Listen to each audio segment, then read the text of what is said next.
All right, Algebra Bros, roll your sleeves up for this one. We're going to get down and dirty with our final example of expanding logarithms. Here we have log base 5, and in its argument, x to the 15th times y, all on top of the square root of x minus 7. Ooh, I got to take a deep breath after saying all that. Anyway, to start this out, first note that the overall operation inside that argument is division. So by the quotient property of logarithms, we're going to break this up into two log base 5s. Let's go ahead and log base 5 of blank. And the operation between the two log base 5s will be subtraction. And so with our second log base 5, let's go ahead and open up a blank set of parentheses. Now let's discuss what's going to go inside of each of these.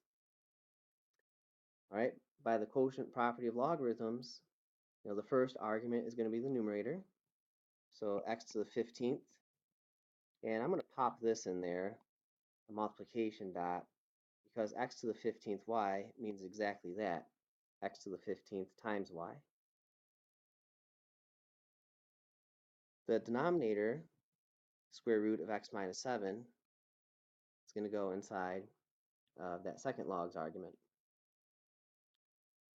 And you better believe there's some more simplifying that we can do here. Let's start with log base 5 of x times y. Now, since multiplication is going on in there, we know that, by virtue of the product property of logs, this will split up into addition. In particular, log base 5 of x to the 15th added to log base 5 of y.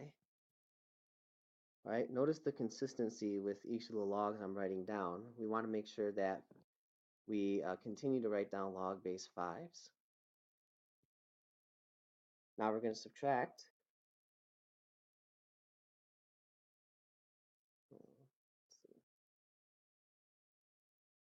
Okay, back on board. All right, now we're going to subtract log base 5. And I'm going to do something special with the square root of x minus 7.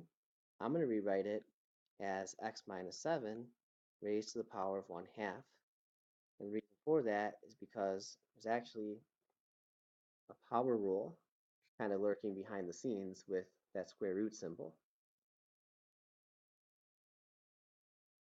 All right, so with that said, there are actually two instances of the power rule that will apply here. First happens to be with our first log. That power of 15 can come down in front.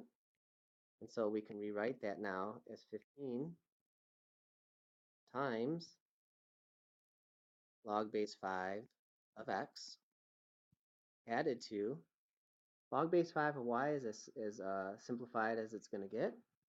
So we'll just continue to copy that down in each line of math. And now we're going to subtract. Here's our second instance of the power rule that 1/2 is going to come down in front. So we're going to subtract 1/2 times log base 5 of x minus 7. All right, so you might be wondering, are we done? The answer to that is a resounding yes. Right, and the reason why that is because of how the arguments of each of these three logs look. In the first log's argument, there's no more multiplication, division, nor powers, so that's fully simplified. A similar thing happening for our second log. And you might be wondering, can I distribute log base 5 to the terms x and -7? And the answer to that is no. Okay. So after I cloud this answer in, I have a couple of other facts for you to commit to memory. First being this, that if we were to take the log of any base of a sum, so log base a of m plus n, this does not equal log base a of m plus log base a of n. In other words, the log does not distribute across addition. Right, the only thing that would give us this expression is log base a of m times n.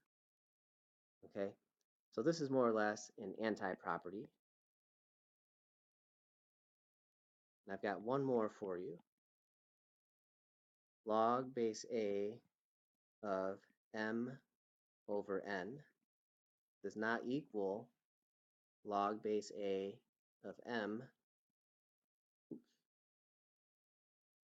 over log base A of n. All right, so in other words, the log does not distribute across a fraction.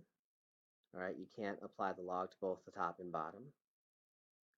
All right, so a couple of quick anti-properties to commit to memory. All right, so with that said, this video is over with. As always, let me know if you have any questions. Otherwise, I'll see you in the next one. Thank you.